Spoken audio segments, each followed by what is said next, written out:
कल के ट्रेनिंग में हमने वोल्टेज डिस्ट्रीब्यूशन पढ़ा था और आप पढ़ रहे हैं अभी डेट सीक्वेंस।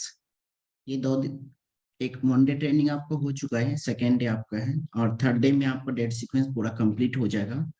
आज के इस ट्रेनिंग में हम पार्ट बाय पार्ट कैसे वोल्टेज को डिवाइड होता है, और हमने जैसे आपको बताया था कि बोर्ड से जहाँ पे करंट सप्लाई हो रहा है, जो भी करंट एक दूसरे से जगह जगह पे जा रहा था वो इस माध्यम से रिपीट करेंगे हम थोड़ा सा बेसिक से।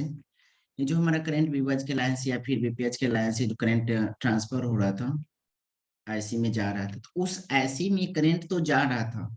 हम स्टेप बाय स्टेप कैसे सीरीज एंड पैरेलल के कंपोनेंट के साथ में जो भी कंपोनेंट वहां पे आईसी कॉइल डायोड जो भी लगा रहता है, जितने भी कंपोनेंट हमारे बोर्ड में होते हैं, उस बोर्ड से कंपोनेंट की कहाँ से सप्लाई को किस तरीके से हमको ये देखना है कि हमारे पावर आईसी में जो बीपीएच लाइन से वोल्टेज जाता है, फिर वहां से एमएमसी के लिए, सीपीयू के लिए, या फिर कोई भी सेकेंडरी प्राइमरी लाइन में जो करंट जा रहा था, वो सप्लाई जो जा रहा था, हम ऐसे किस जगह पे उस पॉइंट को फाइंड करेंगे कि हम पावर आईसी के मदरबोर्ड में जो होता है उस पावर आईसी को वहां से कट कर सकते हैं, और हम बीबेज का लाइन या फिर बीबेड की लाइन को चेक कर पाएंगे चार्जिंग ऐसे तक या फिर ओवर वोल्टेज प्रोटेक्शन तक, ओबीपी तक मेरा लाइन क्या है, क्लियर है या नहीं। शॉर्टिंग पढ़ रहे हैं आप तो इतना जानना है ना। कल के ट्रेनिंग में हमने इतना कवर किया था, और आज है सेकेंड डे में। तो सेकेंड डे में हम ये देखेंगे कि जब शॉर्टिंग हमारे फोन में आता है, अब जब वो फोन के अंदर में क्या है, शॉर्टिंग है, तो वो शॉर्टिंग को हटाना कैसे है और किस किस टाइप की शॉर्टिंग आता है।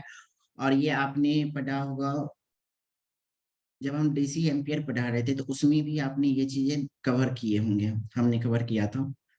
और कल हम यहाँ तक बता चुके थे, यहाँ तक सप्लाई कैसे आता है। ठीक है, यहाँ तक सप्लाई कैसे आता है, यहाँ तक ये जान चुके थे। तो आज ये जानना है कि इतनी जो करंट यहाँ पे इस टाइप से प्रोवाइड हो रहा है, जगह जगह पे करंट ट्रांसफर हो रहा है, जा रहा है, तो ये कैसे जाता है, और हम इनके ऊपर काम करेंगे। ठीक है, अगर ज्यादा टाइम बचा तो डेटा शीट के ऊपर में भी बात करेंगे, डेटा शीट कैसे इसका रीड करना है और कैसे डाउनलोडिंग करना है उसको, है ना। ठीक है, 1 मिनट समय दीजिएगा, थोड़ा सा मैं पीडीएफ ओपन कर लें।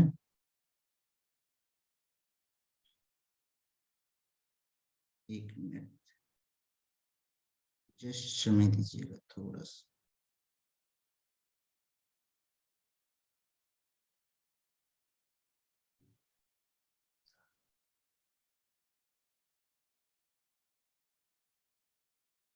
एक मिनट, जस्ट समय दीजिएगा थोड़ा सा। ओके, स्टार्ट करते हैं थ्योरी से, फिर उधर देखेंगे, है ना। सबसे पहले क्या है, आपके पास एक मल्टीमीटर होना चाहिए। मल्टीमीटर मल्टीमीटर दो दो टाइप के होते हैं हमारे वो जो मल्टीमीटर आपके पास में होता है, वो मल्टीमीटर कुछ, एक मल्टीमीटर ऐसा होता है जिसके अंदर में डायोड का सिंबल बना ही रहता है ना। एक मल्टीमीटर क्या होता है, उस मल्टीमीटर के अंदर में डायोड का सिंबल वो बना हुआ रहता है। तो डायोड का जो सिंबल जिस मल्टीमीटर में बना होता है, एक में क्या होता है, बजर और डायोड का दोनों सिंबल एक साथ में इंक्लूड कर दिया जाता है, दोनों एक ही साथ रहता है। तो कुछ मल्टीमीटर में क्या होता है कि उसको होल्ड करना पड़ता है, उसको सेलेक्ट करना पड़ता है। बजर मोड और diode mode, continue mode, beep mode, आप जो बोलिए, वहां पे उसको क्या करता है, डायोड मोड को सेट करना पड़ता है। अगर इस बीच में अगर आपको समझने में कोई भी परेशानी होगा, कोई प्रॉब्लम होता है, तो आप हमें क्या करिएगा, चैट बॉक्स पे लिखिएगा, हम आपका रिप्लाई करेंगे, ठीक है ना। सबसे पहले डेट सीक्वेंस में एक मल्टीमीटर की नीड्स पड़ती है, आपको एक मल्टीमीटर की जरूरत पड़ता है। अभी हम मल्टीमीटर की बात करते हैं, इससे पहले हम डीसी एम्पियर कैसे रीडिंग करना है हम वो बता चुके हैं। तो डीसी एम्पियर जो जब बता रहे थे, तो उसमें हमने बताया था कितनी रीडिंग आने के बाद कौन सी सप्लाई आउट होता है, क्या प्रॉब्लम क्रिएट होता है। ये सारा कुछ ना हम डीसी एम्पियर रीडिंग में वो चीज उसमें हम कवर किए हैं, तो आपको समझने में काफी ज्यादा आसान होगा, या फिर हम इसमें भी बताने की कोशिश करेंगे जहां तक हमसे पॉसिबल हो पाएगा। ठीक है ना। सबसे पहला है, 1 मिनट पेन ले लेते हैं हम एक, जिसमें लिखना में आसान हो। पेन लिया। देखो यहाँ पे लिखा हुआ है, मल्टीमीटर को क्या करना है, सबसे पहले डायोड मोड पे सेट करना है। उसके बाद प्लस और माइनस जो होता है उसको कहाँ टच करना है, बैटरी पे। जब आप उसकी मल्टीमीटर को प्लस और माइनस को बैटरी के जो प्लस और माइनस लाइन होता है उस पे जब कनेक्ट करेंगे तो आपको वैल्यू इतना तक आना चाहिए वन साइड से। सेकेंड से साइड से अगर जब वैल्यू चेक करेंगे तो आपको जीरो या वन या ओएल पे आकर के वो रुकेगा। अगर इस कंडीशन में आपकी फोन आता है ऐसा कुछ भी शो करता है तो आपके फोन में शॉर्टिंग नहीं होता है, प्राइमरी लाइन आपका ओके हो जाता है। इस कंडीशन में ऐसा ऐसा है। या फिर कभी कभी ऐसा होता है कि आपको ऑयल और वन शो नहीं करेगा, 1000 से प्लस वैल्यू जाने लगा, मिनिमम आपका 1900 तक वैल्यू, ऐसे 1800 1920 इतना तक वैल्यू जाता है। तो उस कंडीशन में भी आपका फोन में शॉर्टिंग नहीं होता, लेकिन इतना आना चाहिए। ज्यादातर आपको यही देखने को मिलेगा, डिपेंड आपके मल्टीमीटर पे करता है। ठीक है, तो ये है आपकी शॉर्टिंग चेक करने का एक छोटा सा प्रोसेस। इससे भी बेटर आप डीसी मशीन से शॉर्टिंग फाइंड कर पाते हैं, बट उसका भी सेम ही होता है, थोड़ा सा डिफरेंट हो जाता है। यहाँ पे वैल्यू देखते हैं, वहाँ पे एम्पियर देखते हैं आप। सेकेंड स्टेप में है, देखो, एक मिनट, थोड़ा सा बैक आएंगे हम।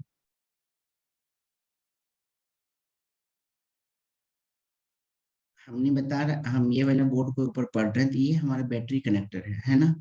इसके ऊपर टच करना है आपको।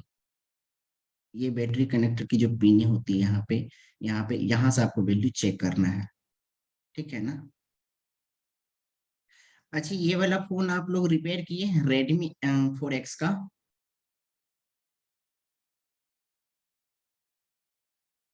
कोई नहीं, आप अगर नहीं अटेंड किए हैं तो वो वीडियो है हमारे पास में, वो दे देंगे हम आपको। या फिर हम दोबारा से रिपीट जब सेशन करेंगे इसका तो उसमें भी हम आपको बताएंगे। ठीक है। तो ये जो है, ये वाला फोन को अगर आप लोग रिपेयर किए होंगे तो आज की ये जो हम पढ़ाएंगे कहाँ से वोल्टेज काटना है क्या है, तो वो चीज़ आपको स्पष्ट अच्छे से समझ में आएगा। रेडमी 4X का है। ठीक है, आगे बढ़ते हैं। तो हमें वोल्टेज कहाँ चेक करना है, ये वाली पे। अच्छा अच्छा, एक मिनट एक मिनट।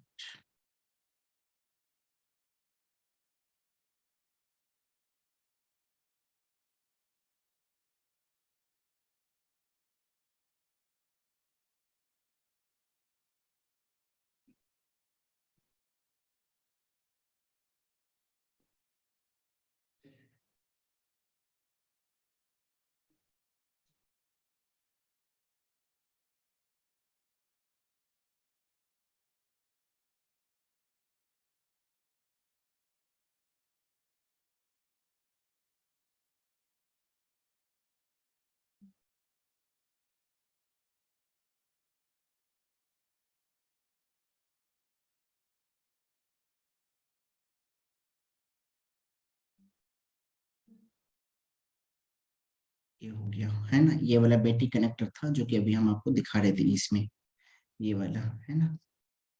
इस पे वोल्टेज को क्या करना है, चेक करना है कितना वोल्टेज मिलता है आपको। इस टाइप की कुछ वोल्टेज दिखाएगा।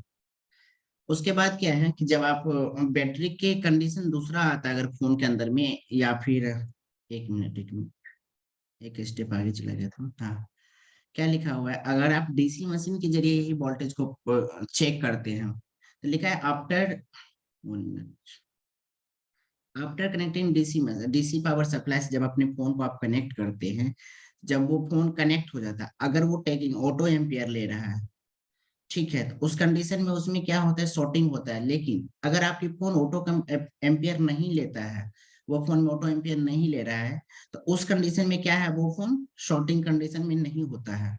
अगर वो ऑटो एम्पियर लेता है तब आप उसमें शॉर्टिंग आप मान सकते हैं कि ये शॉर्टिंग कंडीशन में अभी फोन है। नेक्स्ट लाइन देखते हैं।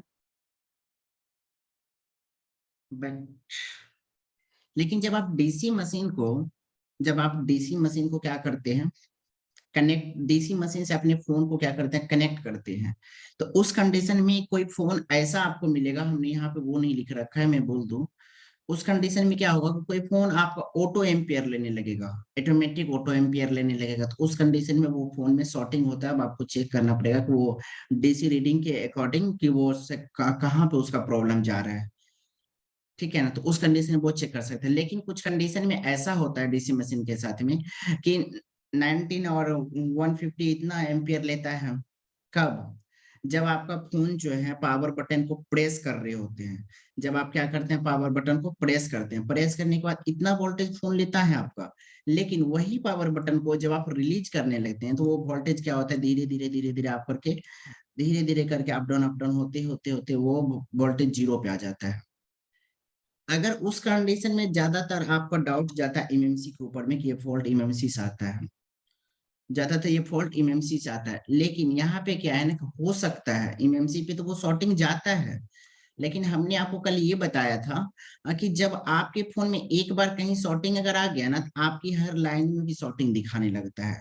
तो ये तो एक शक के दृष्टिकोण से आप देखते हैं कि आपके एमएमसी में प्रॉब्लम जा रहा है, लेकिन कल हम आपको ये बता रहे थे कि अगर कोई फोन के अंदर में शॉर्टिंग कंडीशन में वो फोन है या फिर वो एमएमसी में आप डाउट कर रहे हैं, तो हमने ये भी आपसे कहा था कि अगर कोई भी लाइन अगर शॉर्टिंग होता है तो आपके आसपास के हर हर जगह के वो सप्लाई को क्या करते हैं शॉर्टिंग बताने लगता है। तो इस कंडीशन में अगला लाइन देखते हैं क्या है, फिर हम उसको क्रॉस चेक करेंगे। क्रॉस चेक करने से मतलब ये है कि हम उसको क्या करेंगे, फोन को कनेक्ट करेंगे या फिर हम उस फोन को ये चेकिंग करेंगे कि वो फोन हमारा ऑटो आइडियल पोर्ट बना रहा है। जब आप लैपटॉप से या फिर डेस्कटॉप या कंप्यूटर से जब उसको कनेक्ट करेंगे तो आपको पता चलेगा कि वो ऑटो पोर्ट बना रहा है या फिर पिन आउट पे जाके करते हैं तब पोर्ट बना रहा है। अगर वो ऑटो पोर्ट बनाता है तो उस कंडीशन में भी फोन के अंदर में एमएमसी या सीपीयू के आसपास की प्रॉब्लम आपको आता है। लेकिन यहाँ पे हम आपको कहना चाहेंगे कि अगर फोन के अंदर में बीपीएच पावर तक आपको चेक करना पड़ेगा, अगर उस कंडीशन में वहां तक चेक करते हैं फिर भी अगर वहां तक सारा कुछ चेक सही होता है, तब जा करके हमें शक होना चाहिए सीपीयू एमएमसी से यहाँ के आसपास के कंपोनेंट से ये प्रॉब्लम क्रिएट हो रहा होगा इस आईसी से। लेकिन इस सिचुएशन में आपको चेकिंग क्या करना है, हमने यहाँ पे भी लिखा है कि इस सिचुएशन में आपको चेकिंग करना है। अगर इसके ऊपर में सीपीयू या एमएमसी या पावर आईसी के ऊपर काम करने से पहले आपको क्या करना है, इस सिचुएशन में काम करना है कहाँ पे, कोई कंपोनेंट तो मिसिंग नहीं है या फिर कोई टेक्नीशियन पहले काम कर दिया है उसके ऊपर आपको कस्टमर नहीं बता रहा हो, या फिर वो फोन शॉर्टिंग कंडीशन में हो, वाटर डैमेज कुछ भी हो, या फिर फोन गिरा हो, उसके अंदर में कोई भी प्रॉब्लम क्रिएट हो सकता है। इस कंडीशन में आपको अगर ऐसे सिचुएशन आपके साथ में आता है तो ऐसी परिस्थिति में आपको ये करना है उस फोन का मिसिंग कंपोनेंट चेक करना है, बैटरी कनेक्टर के आसपास में, वीवेज के लाइन में या फिर वीबैट के लाइन में और बीपीएच पावर सप्लाई के लाइन में, यहाँ पे ये चेक करना है। 5 से 10 मिनट की काम ज्यादा नहीं होता है, 2-3 मिनट में आप चेक कर लेंगे, फास्ट हो जाएगा। तो यहाँ तक आप चेक करने के बाद फिर उसके बाद क्या है ना, कुछ चीजें यहाँ पे भी आपको चेक करना होता है। जैसे आपका बैटरी में जो एक आईडी और थर्मल का लाइन होता है उनको भी चेक करना पड़ता है। हमने जब वो बैटरी पढ़ा रहे थे तो उसका उसमें हमने बताया कि बैटरी और आईडी और थर्मल लाइन का क्या काम होता है इसमें। तो उस कंडीशन में आपको क्या करना है, इस लाइन की क्या क्या चीज चेक करना है, सप्लाई चेक करना है, इस लाइन की सप्लाई को चेक करना है, ठीक है ना। फिर आपका जो चार्जिंग आईसी होता है, चार्जिंग आईसी के आसपास लगे कंपोनेंट को भी चेक करना है, ठीक है ना। इसमें चेक करना है आपको। उसके बाद देखते हैं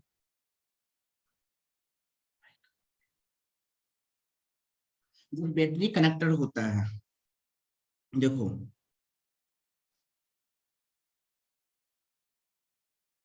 बैटरी कनेक्टर ये इसके आसपास के कंपोनेंट को भी चेक करने के लिए हम बोल रहे हैं, है ना। देखिए ये जो हमारा बैटरी कनेक्टर है आप देखिए तो इसके आसपास में डायोड भी लगा होता है। पहले भी हम आपको बताए थे ना कि डायोड आपको मिलेगा ही मिलेगा, यहाँ पे डायोड है, कैपेसिटर लगा है, और यही लाइन यहाँ से गुजरते हुए हमारा कहाँ जा रहा है, बीबेड के लाइन में, बीबेड का सप्लाई में कनेक्ट होता है ये, फिर ये बीपीएच पावर में भी जाएगा। देखते हैं तो बीपीएच पावर में जा रहा है कि नहीं जा रहा है। हाँ कल ही तो मैंने बताया था।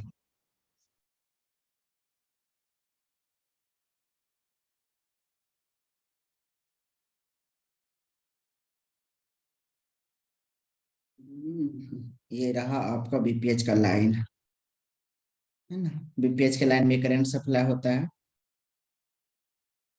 अब यहाँ पे ये है कि जब ये करंट बीपीएच की भी लाइन में इसी माध्यम से अगर आता है, तो इस कंडीशन में अगर आपका फोन में शॉर्टिंग होता है तो एक जगह की कंपोनेंट में अगर कोई किसी में प्रॉब्लम होगा तो वो आपकी हर जगह की कंपोनेंट को क्या करेगा, शॉर्ट करेगा, ठीक है ना।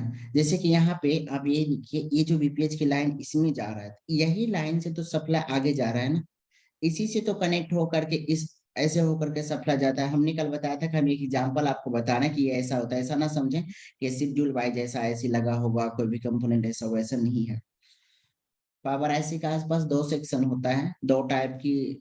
एक होता है एलडीओ का और एक होता है बग सेक्शन, जो कि कॉइल से होता है, और एक हमारा कैपेसिटर एक साइड में लगा होता है।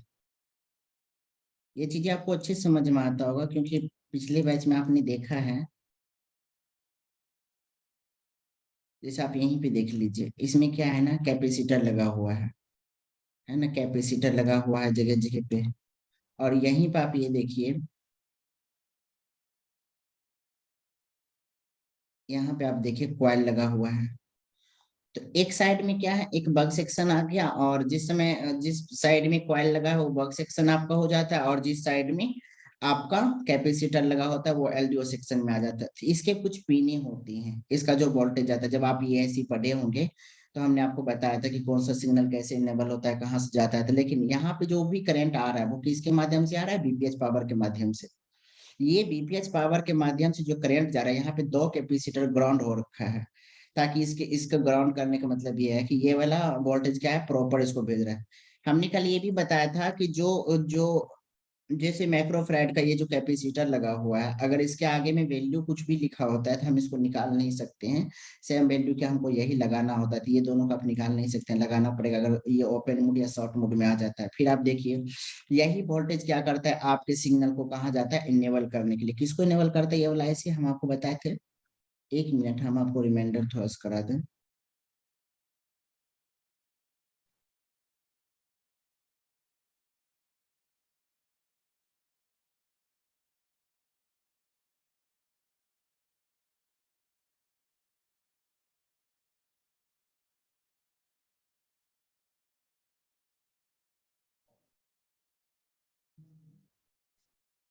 अच्छा, वो पीपीटी हमें ओपन करना पड़ेगा, हम इसी में बताते हैं आपको।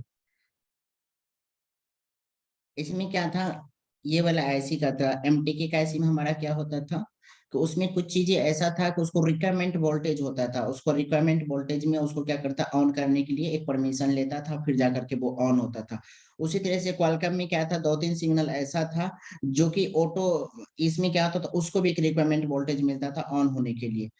इसी प्रकार से जब ये कॉइल, ये जो हमारा कैपेसिटर से हो गया ऐसे करके, यहाँ पे जो करंट आता है इसमें जो आया इस पावर ऐसी के अंदर में। अब जरा बताइए, यहाँ पे लगे कैपेसिटर को, सपोज, एक मिनट, ये वाली जो कैपेसिटर है, यहाँ पे यहाँ की जो कैपेसिटर है, अगर इस कैपेसिटर को हटा दिया जाए यहाँ से, तो हमारे बोर्ड में सप्लाई आएगा प्रॉपर, नहीं ना, क्योंकि इसको सप्लाई मिलेगा ही नहीं। इसके लिए हमें थोड़ा सा बिटमेप बिटमेट निकालना पड़ेगा इस बोर्ड का। आप यहाँ पे भी समझेंगे तो अच्छे समझ में आएगा।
अच्छा,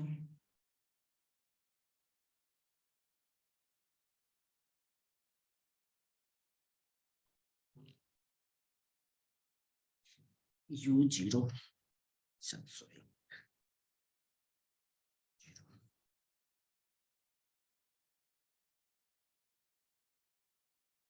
ये रहा हमारा क्या है, पावर ऐसी, है ना। अब आप ये जो पावर ऐसी यहाँ पे लगा हुआ है, इसके पास का जो ये सप्लाई यहाँ पे जो देखो इसमें क्या है ना, इसको अलग अलग सेक्शन में बांटा हुआ, आप ध्यान से देखिए, ये डी है तो इसका ए भी होगा कहीं,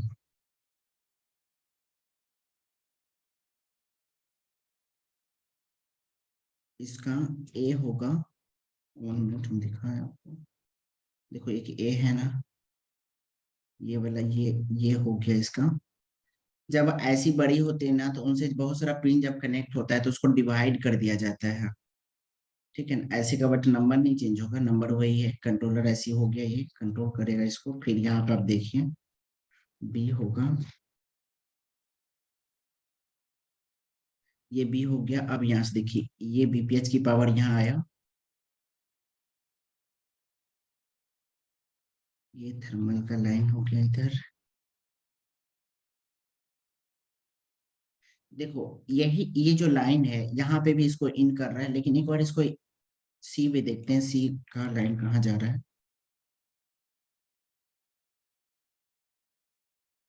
ये रहा, बीरेज का वोल्टेज जा रहा है। नहीं नहीं, बस ये यहीं तक है।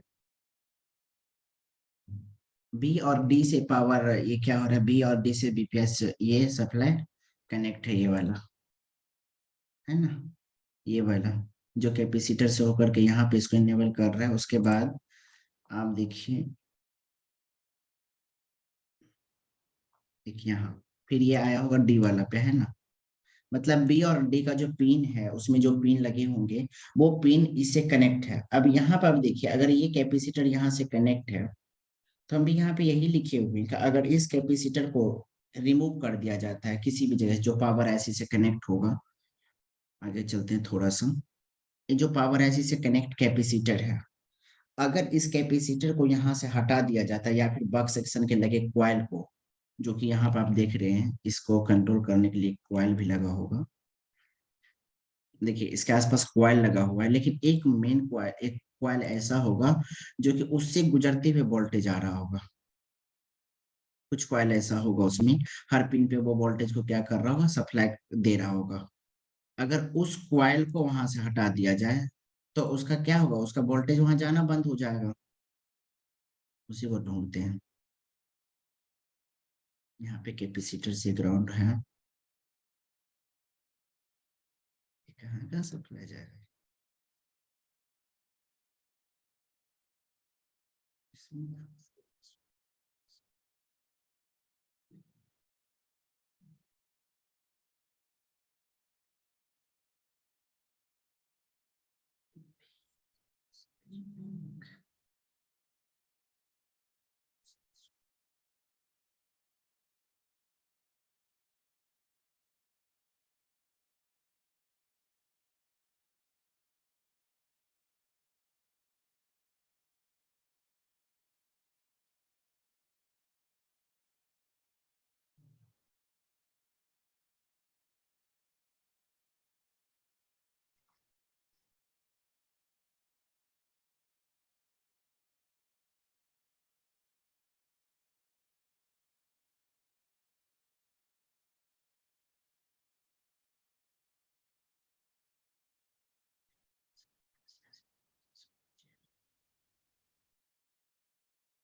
पीपीएच की लाइन ये हमारा एलडीओ में भी कनेक्ट हो रहा है, और उसके बाद आप यहाँ पे देखेंगे तो यही लाइन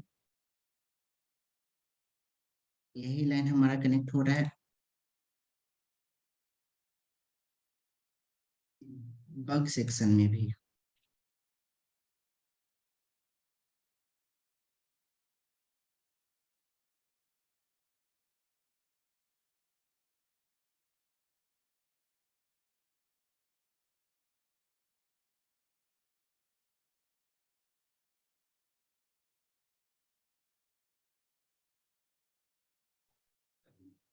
एक,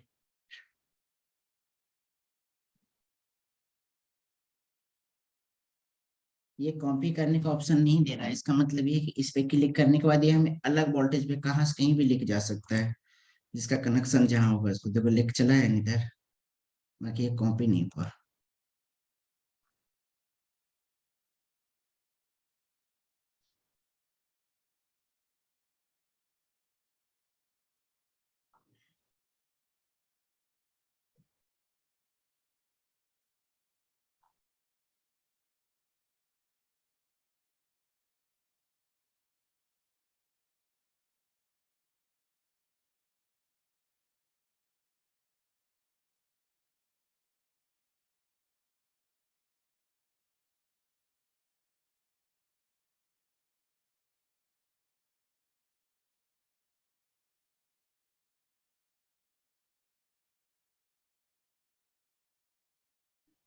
तो हम यहाँ पे चेक कर रहे थे इसको, बैटरी के कनेक्टर के आसपास की क्या करना है, कंपोनेंट को चेक करना है। उसके बाद आपको थर्मल लाइन पे जीआर वैल्यू भी चेक करना है। आपको थर्मल लाइन पे जो जीआर वैल्यू होता है, जो थर्मल लाइन के, सॉरी, थर्मल लाइन और एक आईडी, बैटरी कनेक्टर पे थर्मल लाइन और आईडी पे जीआर वैल्यू चेक करना वहां पे। इन दोनों पे क्या है कि आपको वैल्यू मिलेगा, कुछ ना कुछ आपको वैल्यू मिलेगा, लेकिन एक फिक्स वैल्यू हम आपको बताते हैं, मिनिमम वो वैल्यू जब आप चेक करेंगे तो जीआर वैल्यू आपको थर्मल लाइन के आसपास में या फिर आईडी पे लगभग आपको 250 से लेके 400 और 500 तक के, 600 तक के आसपास में आपको क्या है वैल्यू मिलेगा, जीआर वैल्यू आईडी लाइन पे या आपका थर्मल लाइन पे, इन दोनों पे चेक करने के बाद अगर अगर इतनी वैल्यू नहीं मिलता है तो आगे की कंपोनेंट अगर मिसिंग है, कोई भी कंपोनेंट आपको मिस लग रहा है, वहां से हटा हुआ है, मिसिंग कंपोनेंट है, तो उस कंडीशन में क्या करना है, उस कंपोनेंट को आपको क्या करना पड़ेगा, जंपर करना पड़ेगा। उस जगह पे मैक्रो जंपर आप कर सकते हैं उस कंपोनेंट को। जब आप जंपर कर देंगे तब आप वैल्यू चेक करिए, और तब जाकर के आपको सॉर्टिंग चेक करना है उस कंडीशन में। ठीक है।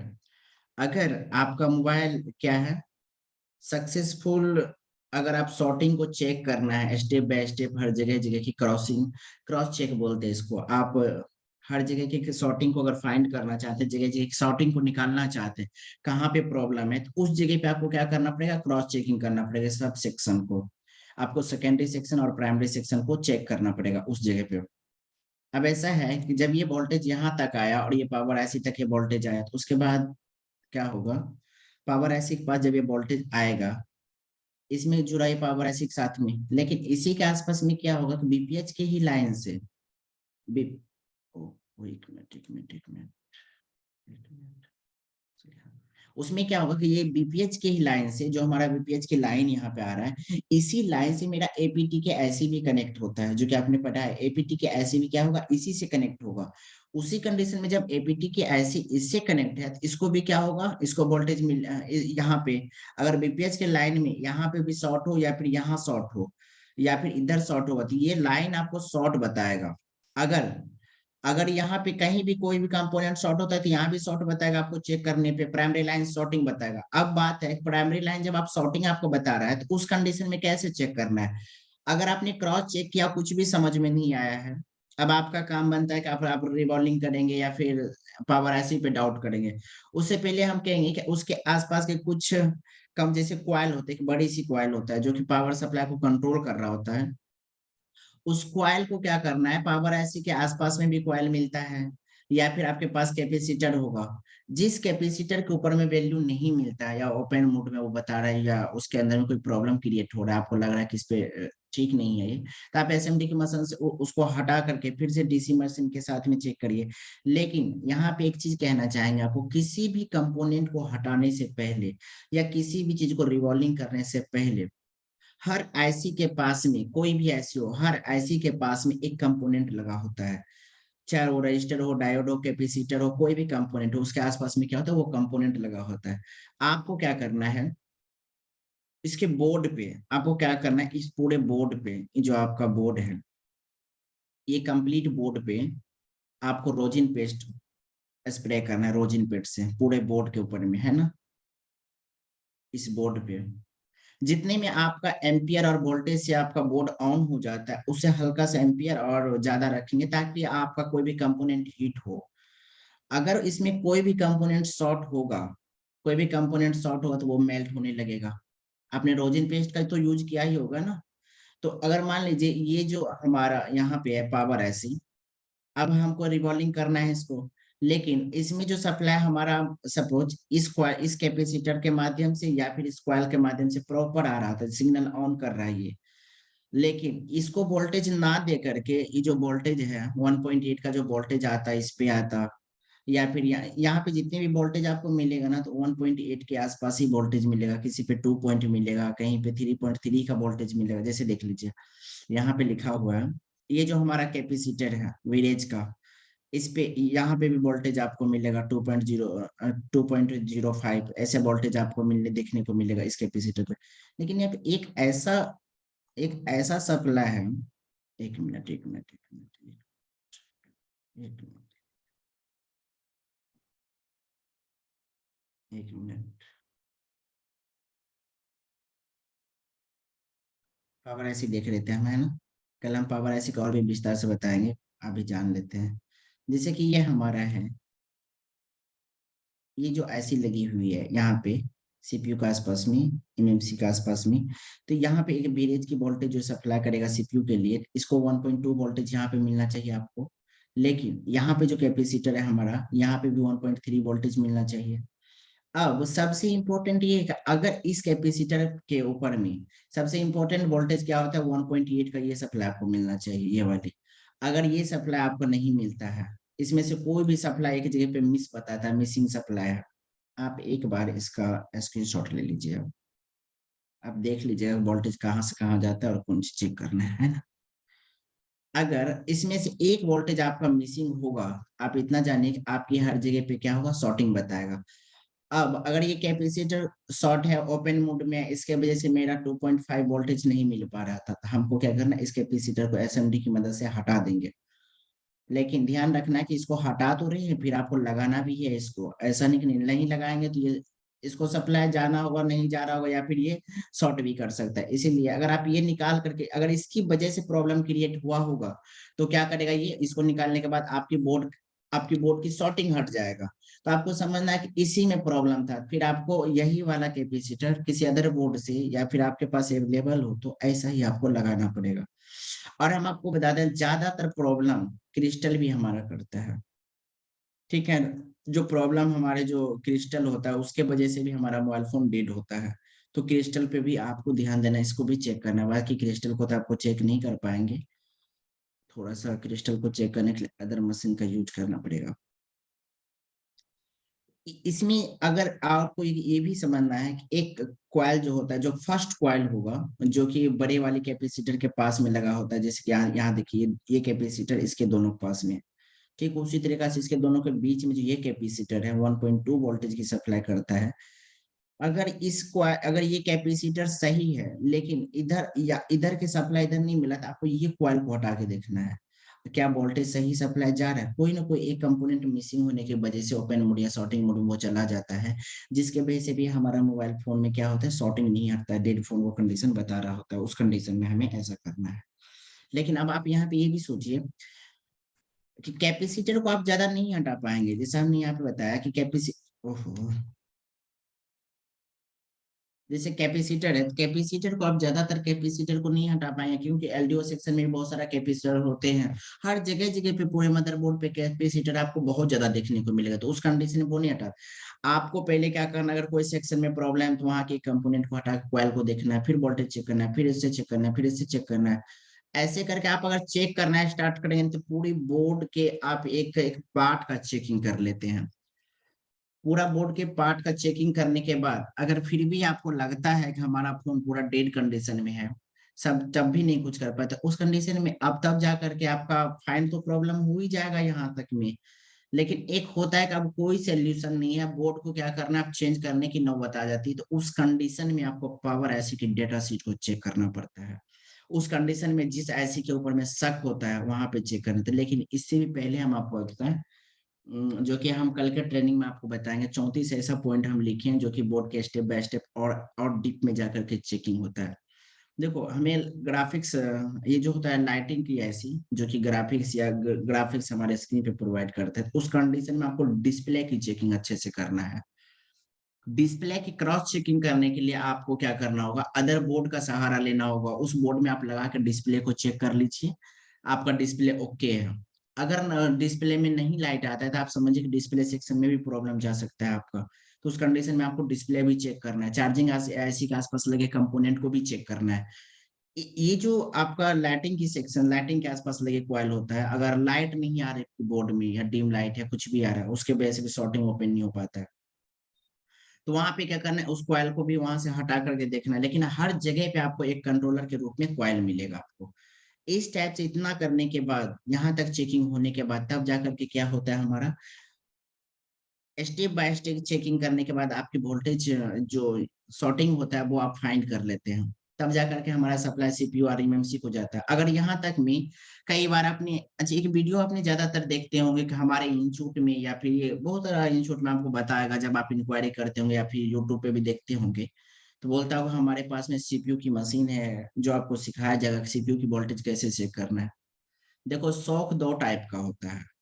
अगर आप कोई चीज को सुन करके अपने अंदर में कोई चीज की शौक जनरेट कर रहे हैं ना, तो वो भी ठीक है, हम गलत नहीं कह रहे हैं कि वो गलत है। लेकिन अगर आप चाहते हैं कि इनकेस फ्यूचर में हमें भी एक बहुत बड़ा इंस्टीट्यूट चलाना है, एक संस्था चलाना है, हमें डीएसओ मशीन को सीखना है चलाने के लिए, और हमारे पास में बहुत सारा स्टूडेंट आएगा जिसके मन में काफी ज्यादा सवाल होता है, वो हमारे पास में, ऐसा नहीं कि उसके पास कमी फील हो हमारा, उस कंडीशन में आप ये डीएसओ मशीन से सीपीयू को चेकिंग के लिए आप ले सकते हैं उसको। लेकिन अगर आप एक रिपेयरिंग करते हैं और एक शॉप है आपका जहाँ पे आपकी डेली की कुछ भी इनकम होता है, तो उस कंडीशन में 40-45 हजार रुपया खर्च करने के, 30-35 हजार लगा करके मिनिमम, इतने पैसे लगा करके सीपीयू चेक करने के लिए मशीन या क्रिस्टल चेक करने के लिए मशीन, ये तो सही नहीं है ना। हम यूआईफी बॉक्स जो होता है ना एमएमसी प्रोग्रामिंग के लिए, हम स्टूडेंट को जल्दी उसको भी रेफर नहीं करते। क्यों नहीं करते, क्या पता कि उसके आसपास में एमएमसी की काम कराने वाला बहुत कम फोन आता हो, वो गांव देहात के लड़के हैं, हम उसको बोल दे 20 हजार लगा करके तुम खरीद लो, ये तो ये भी गलत है। ऐसा नहीं करते। तो देखो सीपीयू को चेक करने के लिए ना हम बताएंगे कल के ट्रिक में कि कुछ चीजें हैं जो आप सीपीयू पे डाउट कर सकते हैं कि इसकी वजह से ये प्रॉब्लम हुआ होगा, इसके वजह से प्रॉब्लम क्रिएट सीपीयू में हुआ है। वो चीजें के माध्यम से हम वो कल बताएंगे, तो आपको समझ में आ जाएगा कि ये प्रॉब्लम वाकई में सीपीयू से आया है या एमएमसी से आया है ना। और डीसी मशीन की जो रीडिंग हम जब बताए थे उसमें तो आप ये स्पष्ट हमने किया था कि डीसी मशीन के रीडिंग से ज्यादातर लगभग वोल्टेज आप फाइंड, लगभग प्रॉब्लम आप क्रिएट जो हो रहा है आपके फोन में, वो चीजें को आप क्या करते हैं, चेक कर लेते हैं। लेकिन जब आपकी एमएमसी और सीपीयू की प्रॉब्लम आते हैं, तो यहाँ पे हम आपको बोलना चाहेंगे सीपीयू को एमएमसी को रिवॉल्विंग करने से पहले आप क्या कीजिए, सबसे पहले फोन को हार्ड रिसेट करके देखिए।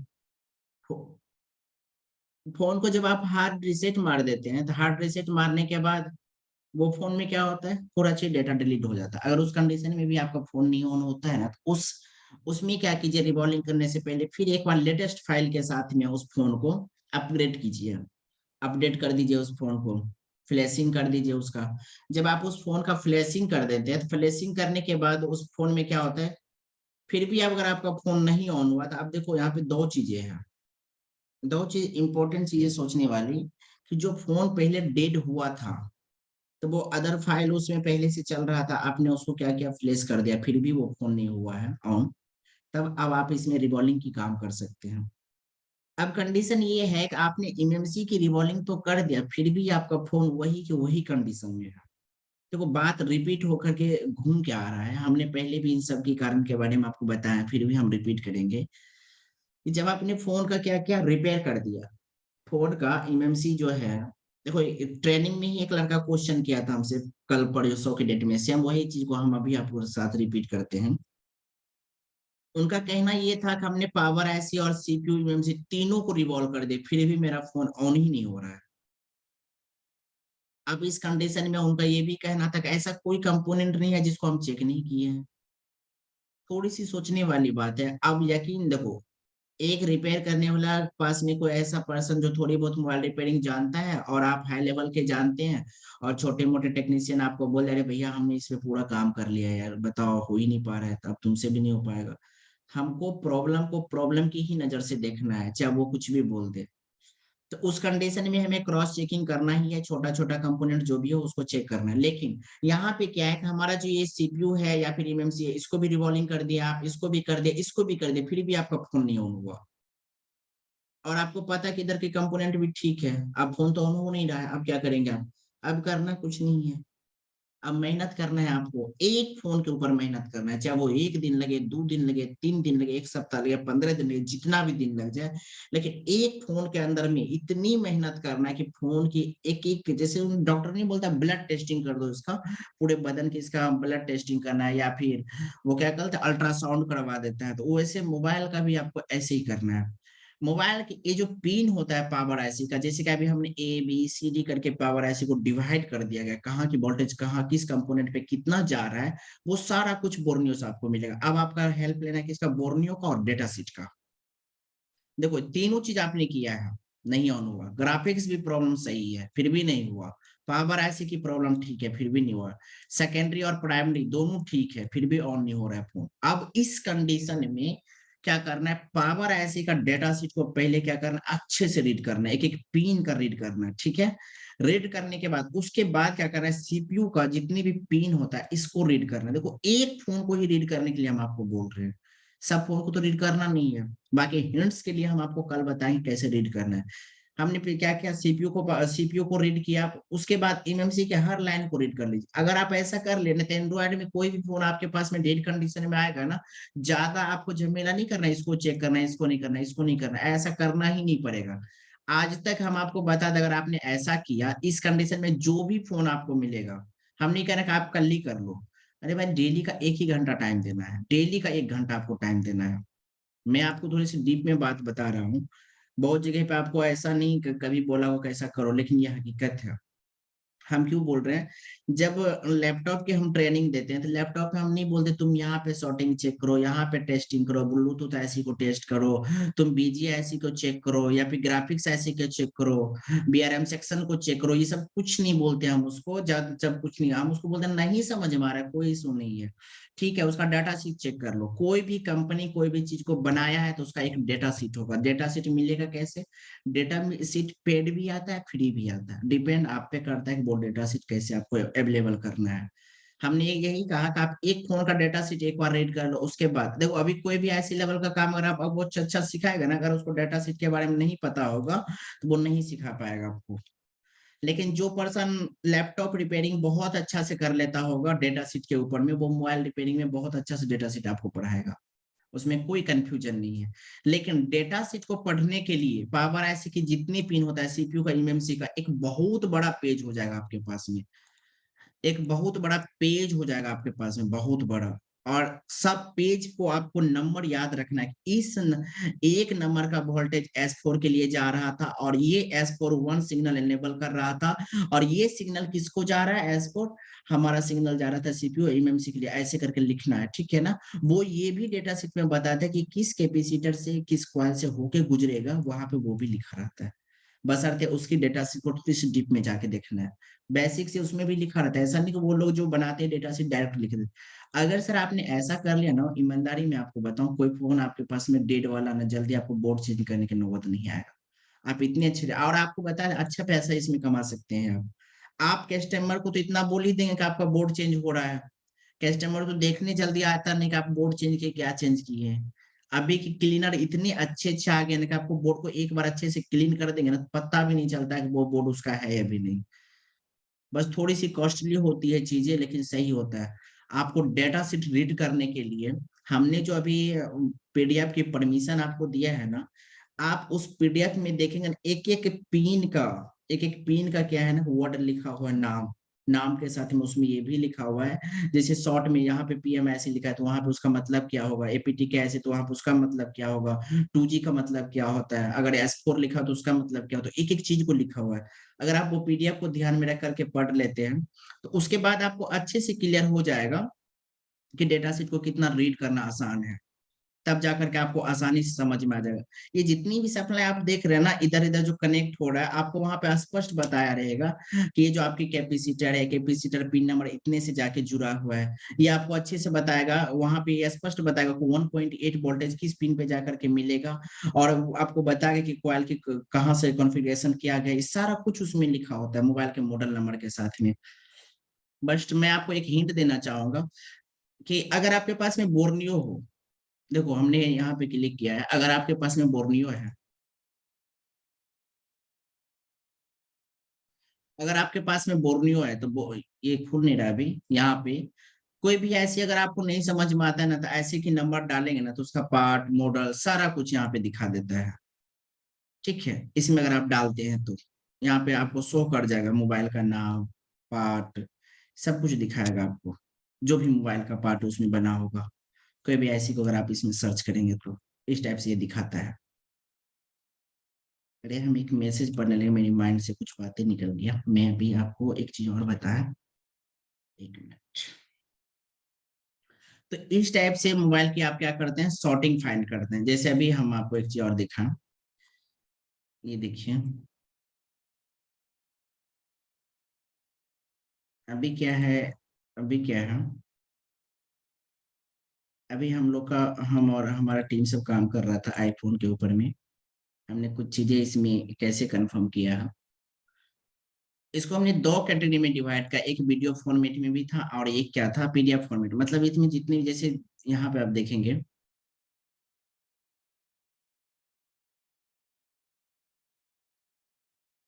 कोई एक पीडीएफ हम आपको देखो, जैसे कि एक कैमरा का लिखा हुआ है यहाँ पे, camera is not working. Camera अगर कोई वर्क नहीं कर रहा है तो इसमें ये लिखा हुआ है यार, देखो ऐसे करके इसमें बताया हुआ है। ये सारा कुछ ऐसा नहीं कहा, ये ऐसा है कि इसमें कौन सा पिन कहाँ से कनेक्ट हुआ है उसका, आईफोन का। ये आईफोन का कौन सा मॉडल है, आईफोन 6 प्लस है। आईफोन 6 प्लस है। मैं आज उनको बोल दूंगा कि इसको नाम ऐड कर देने के लिए। इसमें क्या है कि ये जितना भी आप देख रहे हैं, तो इसमें स्पष्ट ये बताया हुआ कि आपका वोल्टेज जो है किस आईसी से आ रहा है, किस आईसी से आकर के कौन कौन पिन से कनेक्ट होता है, आपको वहां पे ही चेक करना है, इतने पिन में। लेकिन हाँ, अगर वो कैमरा नॉट वर्किंग कंडीशन में है तब 1.8 की वोल्टेज वहां पे मिलेगा, कहाँ पे मिलेगा, ये सारा कुछ इसमें क्या है बताया हुआ है ना। देख सकते हैं यहाँ पे इतनी आसान तरीका से लिखा हुआ है। तो इसी टाइप से आपको भी ये टर्बल शूटिंग बोलते हैं, आप इसको करना होगा अगर आप एक अच्छा रिपेयर करना चाहते। ठीक इसी इसी प्रकार से हर जगह पे यही मेंशन रहता। ये हमने आपको इसमें दिखाया, इसी तरह से इसमें भी आप देखेंगे, ये बैटरी का है।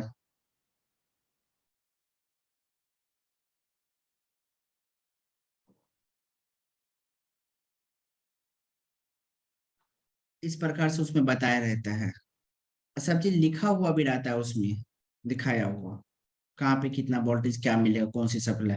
बशर्ते ये एक कंप्लीट पीडीएफ था, इसको क्या किए ना हम लोग मिलके, इसको एक पार्ट में डिवाइड कर दिया गया है। इसका एक कंप्लीट पीडीएफ था 400 पेज का, उसको हटा करके पार्ट में डिवाइड कर दिया। क्यों कर दिया गया है कि बहुत सारा ऐसे पर्सन होते हैं जो जब उसको पढ़ रहे होते हैं तो उसको समझ में नहीं आता है कि हमको कौन सी टॉपिक को कवर कर, कौन सी टॉपिक को पढ़ना है, कौन सी टॉपिक को नहीं पढ़ना है। उसकी रिक्वायरमेंट हो जाता है वहां पे, उसके पास टाइम नहीं होता उतना। आप कोई शॉप चला रहा है तो वो 400 पेज की पीडीएफ नहीं पढ़ना चाहेगा, वो अपने दुकान देखेगा, वो पीडीएफ पढ़ेगा। इसीलिए हमने उसको कैटेगराइज कर दिया है कि जिसको जरूरत जहां पे पड़ा उस टॉपिक से पढ़ करके अपनी प्रॉब्लम का सोल्यूशन कर लेता है। इस टाइप से उसको क्या क्या बांट दिया गया है। आज के ट्रेनिंग में आपने वो ये सब समझा कि हमने फोन को कैसे ट्रेवल, कैसे फाइंड करना है। कल हम आपको हिंट्स के तौर पे बताएंगे कि डेटा, ये बीपीएच का जो लाइन होता है जो पूरे बोर्ड को सप्लाई देता है, बीपीएच को बीपीएच की लाइन जो होती है जो पूरे बोर्ड को सप्लाई देता है, किस टाइप से वो सप्लाई हर पिन या हर आईसी को कहाँ कहाँ देता है, किस किस कॉइल पे, सबसे पहला किसके पास जाएगा वो वोल्टेज, और कौन सी रिक्वायरमेंट वोल्टेज लेता है। पिछला टॉपिक को थोड़ा सा कवर करेंगे हम, ताकि उनको समझना आसान हो। बैक वाला जो टॉपिक होगा उसको कवर करेंगे हम हल्का सा, फिर जा करके इसको इसमें कंप्लीट करेंगे थर्ड डे ट्रेनिंग में। उसमें क्या होगा आप ये देखेंगे, हम पूरा कोशिश करेंगे कि उसमें आईसी को मर्ज करके समझाने का अपनी तरीका से जहां तक हमसे पॉसिबल हो पाए। लेकिन आईसी को हम मर्ज करके नहीं समझा पाएंगे। क्यों नहीं समझा पाएंगे, लैपटॉप की स्क्रीन मेरी छोटी होती है, हमें इधर उधर से हेल्प लेना ही पड़ेगा।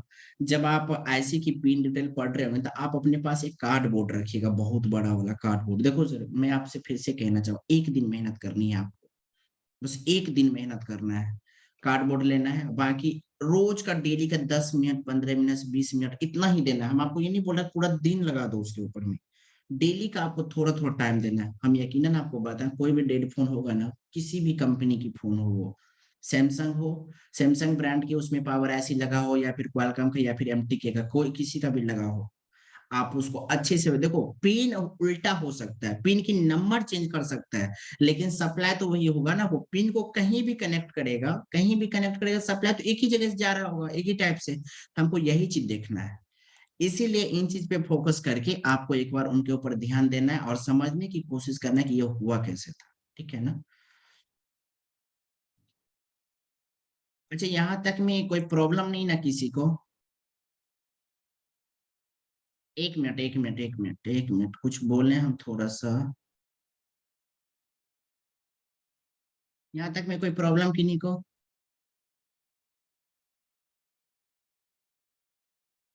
अब आप अनम्यूट कर सकते हैं, कोई पर्सन बोलेंगे, कोई प्रॉब्लम नहीं ना? नहीं सर, कोई प्रॉब्लम नहीं। बोलिए सौरभ जी, कुछ बोलना चाह रहे हैं? नहीं सर, कोई प्रॉब्लम नहीं सर, पर वो बीसी वाली क्लास मैंने ली नहीं है, वो हो सकता है मेरे ज्वाइन करने से पहले ली करी होगी आपने। हाँ जी, हाँ जी, आपके ज्वाइनिंग करने से पहले हुआ है, बट हम आपको वीडियो भी दे देंगे, और किसी दिन हम वो ट्रेनिंग को रिपीट भी करेंगे, तो उसमें भी आपको इंक्लूड कर लेंगे, है ना। ठीक है, सर और एक मेरे को छोटा सा समझना था सर, जैसे बोर्नियो खोलते हैं ना सर, हाँ। मेरे बोर्नियो में ना पीसीडी वगैरह चलता नहीं है, जबकि मेरा फुल अपडेट है पीसीडी, ये बोर्नियो अपडेट है, लेटेस्ट अपडेट। और जैसे अभी आपने बोला था ना कि आपने पीसीबी, इसका, हाँ पीसीबी, तो ये सर ये ना ऑप्शन खुलता नहीं है मेरे को इसमें बोर्नियो में। ये कितना जीबी रैम है उसका? मेरे सिस्टम का, देखो, अब इसमें तो पीसी आज में भी मैंने खोला है प्रॉब्लम तो, होता है ना, तो बोर्नियो थोड़ा सा काम नहीं करता है, इंटरनेट कनेक्शन भी इसके लिए अच्छा चाहिए थोड़ा सा। सर इंटरनेट तो कनेक्शन तो अच्छा है। तो आप सर ऐसा कीजिए ना, आप उसको अनइंस्टॉल कर दीजिएगा, अनइंस्टॉल करने के बाद फिर से एक नया फाइल अपडेट करके डाउनलोड करके चेक कीजिए, हो जाएगा। जी सर, मैं एक बार ट्राई करूंगा। अनइंस्टॉल करके। हाँ एक बार इंस्टॉल करके, अब तो नया अपडेट आ गया इसका, आज आज ही आया है शायद, आज या कल में आया 13 13 नवंबर को आया है।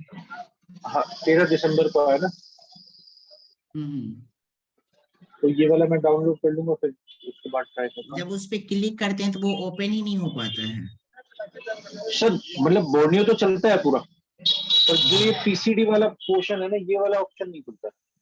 और एक देखो, जो मेरी हो सकता है मेरे मेरे को पास भी चलाने सर में दो समझ लैपटॉप में आ है। रहा हाँ, मेरे पास दो लैपटॉप है। हम जो आप प्रॉब्लम आप बता रहे हैं ना, सेम प्रॉब्लम मेरा दूसरे वाला पीसी में होता था, बोर्नियो का। उसमें क्या होता था कि बोर्नियो सही से चलता नहीं था, लैग करता था। पीसीबी और बिटमैप हम उसमें यूज नहीं कर पाते थे, क्योंकि उसका रैम था 4 GB, और उसमें जी। ग्राफिक्स इंटीग्रेटेड था, जिसकी वजह से वो नहीं चल रहा था। अभी का जो हम पीसी से आपको बता रहे हैं ना, इसका 4 GB रैम है, सॉरी 4 GB ग्राफिक्स डेडिकेटेड है, और i9 जनरेशन का ये है, और इसमें 16 GB रैम है। इसलिए इसमें हर चीज, अभी देखो इसमें 4-5 चीजें ओपन है। कमटेसिया का स्क्रीन रिकॉर्डेड ऑन है इसमें, पीपीटी ऑन था, जूम ऑन था, तो ये अब इसमें इसमें ओपन हो जाता है, कई बार सिस्टम का भी प्रॉब्लम हो जाता है इसमें। ठीक है, तो वो वीडियो आपको मिल जाएगा, कोई इशू नहीं है। जी सर। कैसे हैं आशीष सर?